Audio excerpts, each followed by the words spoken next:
So I'm coming on. This one will be quick, but I think it's kind of going off of what I was talking about last time. Um, Me trying to decipher like what's really going on in the world, and um, I mean, for me, still a year ago, February of 2020, I was still thinking that there were still some honest politicians. I was still believing a lot of the narratives that were going on, even though I was very skeptical of a lot of stuff. But oh, excuse me, like every time I do a video, I like have to burp and everything. Um, but yeah, a year ago, um, I was, the presidential election was just starting up, the Democratic primary. And I was caught up in that again reluctantly because I was like, oh, I guess I should look into it. But at the time, I was really only into Tulsi Gabbard. And really, if you're into the 3D narratives, which in a way we all are, as long as we are in a physical body and we don't have memories of past lives or a real connection, soul connection, 100%. I mean, we're in a 3D body. We're going to be prone to getting caught up in these narratives. But um, Tulsi Gabbard, she speaks really good on a lot of things. But man, did my world turn upside down. Gotta change arms. My world turns upside down when the COVID thing started, and she was the biggest proponent. That was like her big thing, like that she was months earlier before the lockdowns, like at the end of 2019, I think she was talking about how COVID was a threat. But I do remember in January and February, before a lot of people were on board with it, she was the one saying how much COVID is a threat. So when the lockdown started, like my whole world turned upside down. uh and I was also very much watching the political commentator, comedian guy Jimmy Dore.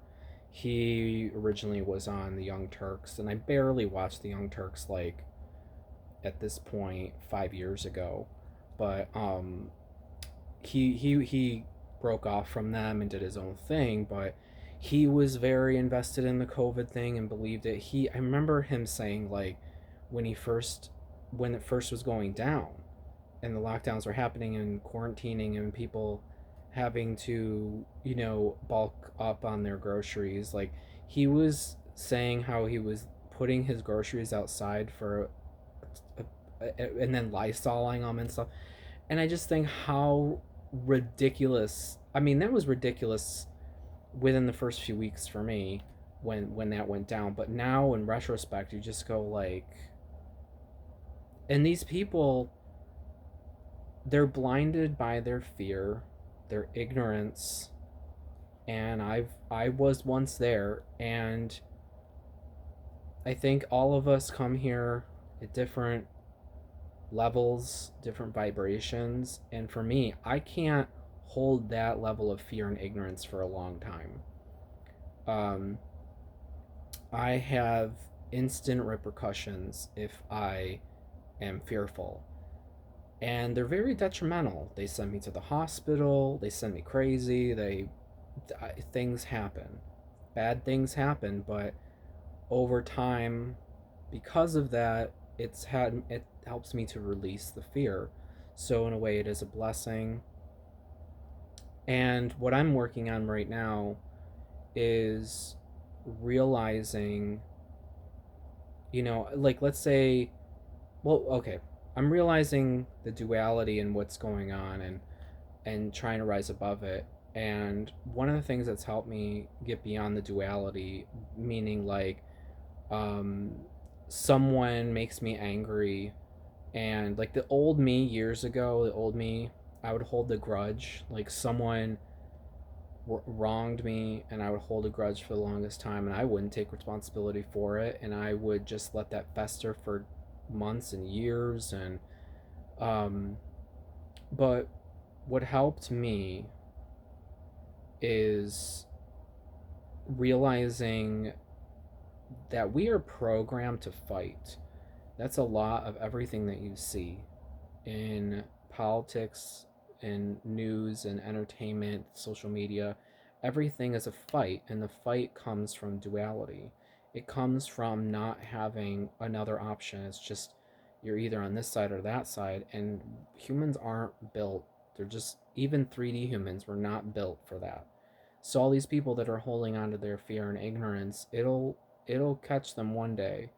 Um, because fear brings more fear, and it alienating, like you might feel like you're on the popular side, and then because of the fear it eats themselves. It's like that. And what I'm thinking about is that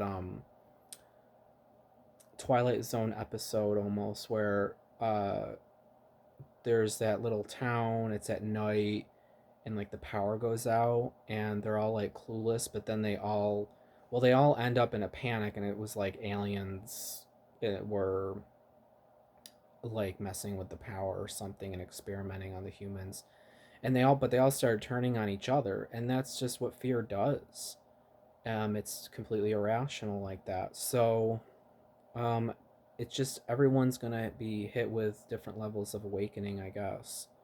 But yeah, that's what's helped me get out of the duality, is realizing we're just programmed to fight. So when I feel this anger come up in me, I realize like you don't have to fight.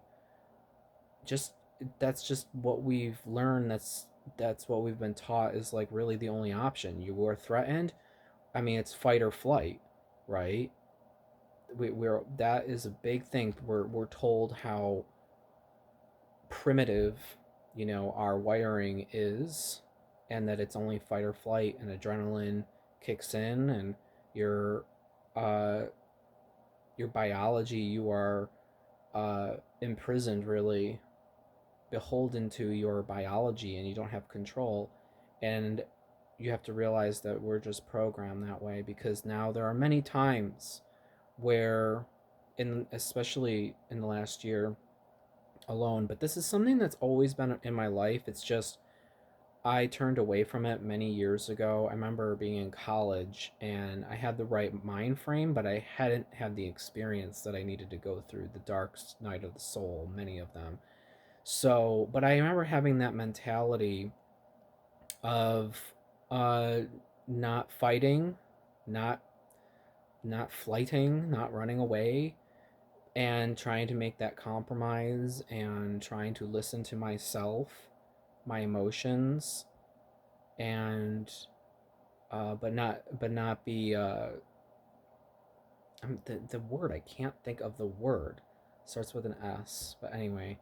Um but yeah, so that mentality is coming back around. I had to go through a long period of a dark night of the soul. We'll say 13 years of because long story short, when I was 20, it was kind of like a mini awakening, and you wonder if particular things in my life had changed. Maybe I would have had awakened way back then, around 2007, 2008. I really changed my life a lot, but there was a huge darkness that didn't, and unfortunately needed to play out. So this is where I think was what is happening is, as humanity as a whole, the collective conscience has to go the dark night of the soul. So, and I want to believe that there is a good faction of the controllers, that are only controlling things just enough that they have to play out the human energies, the karma, but at the same time are not allowing everything to go full scale war and destruction. I want to believe that unfortunately you can't, and it's the same thing, you can't awaken people by force. So that's why the controllers, the good ones that want good for humanity, they can't just outright say what the truth is, because we'll act like those panicked people turning on each other probably. I mean, that came from the unknown in that show that I just mentioned, but um I think that would happen. I think that because you know what it is, in my experience, when I started, well, a few years ago, almost 4 years ago now, basically, I was brute force trying to open my third eye, and I hadn't worked through any of my chakras. I was just beginning that dark night of the soul, and it was rough. But I wanted to connect with the other side, but I did it through the mind, and I wasn't ready. I was very ego. I didn't even realize how much ego I had, how much that was controlling me. And when you work through just the mind and you're working from a point where you have very little connection with your soul and it's very ego, if you are told the truth, it you're not going to believe it, and you're going to go down a dark you would go down a very dark path, because when you're just working through the mind, not through your emotions, not through a heart, not with more healthy aligned chakras, if you want to, for conversation's sake, let's just say that, um, from a healthy spiritual place, because there's this feeling, and I've talked about that before, about this presence of what God and having faith is. And it took me through all of this hell. And just a few weeks ago, did I understand how to connect with it. Now, and something else I'm working on is connecting with that God-like um, soul, faith, energy, and connecting on by will. What helps is seeing the situation, or seeing people, or pets, or inanimate objects as your family and what is familiar to you. Um, Almost like Christmas morning, it's not about the presents, but it's about your family being together. That helps me connect, to understand. And that's a feeling that is not through just the mind. It is some otherworldly, or something I can't even describe. You can't see it. It's a presence, or it's something outside but inside of you, and it's very personal and deep. So this is why you can't just tell anyone the truth, because they're going to see it through the mind. And what is the ego? The ego is built upon fear. All the ego is fear. At least how enlarged our ego is, and attached our ego is, and it's not in a healthy spot. It's not in a healthy balance. I don't think it's still not with me. I might seem so enlightened, but it's just not yet, and I'm humble to that. So that is why they would see, if you told them the truth, all they would believe is the most fearful, negative things, because that is what the ego is based on. And if you don't have that other component, the huge component, your soul, um, this is why. And that's, I do believe that there's a good faction. I just don't know who's the one in control necessarily, but I know there is a good faction. It doesn't make sense to me that everyone is bad, because if it was, I think things would be way worse, actually. I think things would be, I mean, it's bad. I am honestly fighting despair every day. Again, fighting, but I wouldn't say fighting, but it's, for conversation's sake, yeah. Sometimes it just catches me, and I'm like, wow, I am in despair. And but I at least have a better mentality of taking responsibility for my energy, and in that way I'm way more successful than I ever have been with controlling that. So anyway, did I make sense in any of this ramble? I try to make it shorter, but all right, bye, thanks.